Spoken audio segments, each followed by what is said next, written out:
ఈ మిగతా అన్ని నమ్మే కంపెనీలే.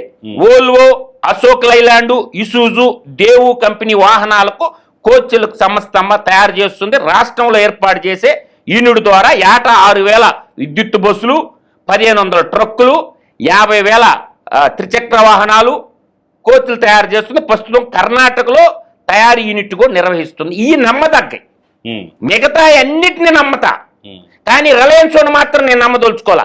ఇది నాకైతే డౌట్ కొడుతుంది. ఎందుకని 5 లక్షల ఎకరాల భూమి అనే కాన్సెప్ట్ దగ్గరే కొంత ఆ భూమి ఎవరిది, భూమిని ఎలా బదలాయిస్తున్నారు, ఏ ప్రాతిపదికన భూమి ఇస్తున్నారు? 5 లక్షల ఎకరాలని ఒక చోట అనేది సాధ్యం కాదు. వివిధ ప్రాంతాల్లో అన్నారు.